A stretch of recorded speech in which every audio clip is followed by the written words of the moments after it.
Selamat sore teman-teman pemilih di Kabupaten Pemalang. Baru-baru ini KPU Pemalang mengumumkan jumlah pemilih atau biasa disebut daftar pemilih tetap untuk Pilgub Pemalang 2020. Jumlah total pemilih yang sudah kita coklit jumlahnya adalah 1.106.017 orang.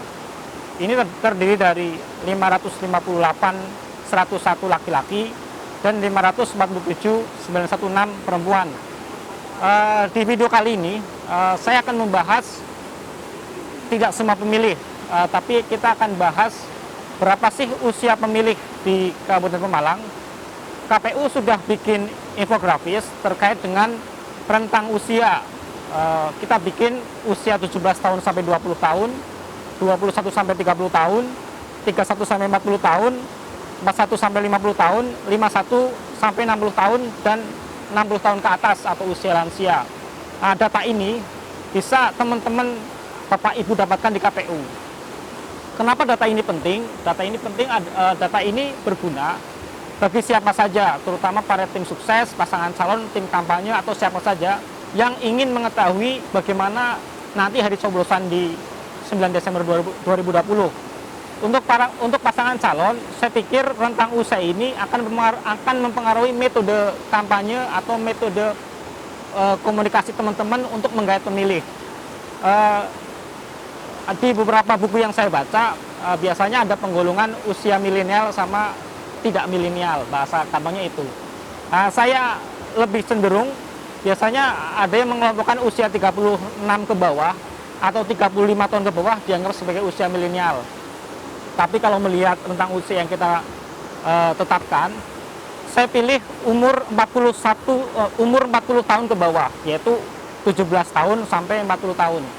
Setelah kita kumpulkan, kita peroleh data 601.307 orang yang milenial. Jadi di Pemalang itu usia 40 tahun ke bawah itu ada 54%.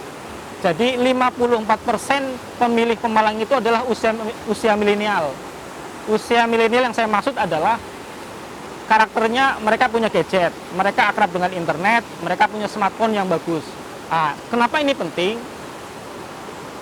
Kalau ini diketahui oleh siapapun, terutama oleh tim sukses, berarti usia-usia ini adalah mudah dicerahkan, mudah disosialisasikan, mudah dijadikan strategi untuk menggait mereka dengan cara yang ramah terhadap mereka. Misalkan bikin sosialisasi atau kampanye yang ramah terhadap internet, bikin sosialisasi lewat media sosial yang ramah dengan mereka. Nah, ini yang saya rasa belum banyak digali atau belum banyak dieksplor. Semoga dengan data ini teman-teman para tim sukses atau masyarakat yang lain bisa lebih cerdik, bisa lebih jelas, bisa lebih fokus terkait bagaimana strategi sosialisasinya. Saya pikir kalau ini bisa diketahui, kampanye di lapangan nanti akan lebih fokus, akan lebih jelas. Jadi tidak sekedar kampanye di kerumunan atau kampanye lewat medsos, tapi tidak diperhatikan kira-kira berapa sih yang akan kita sasar. Semoga ini bermanfaat bagi siapa saja. Jadi sosialisasi atau kampanye di Pilgub besok itu menjadi lebih efektif. Oke, semoga informasi ini bermanfaat, dan jangan lupa 9 Desember 2020 datang ke TPS.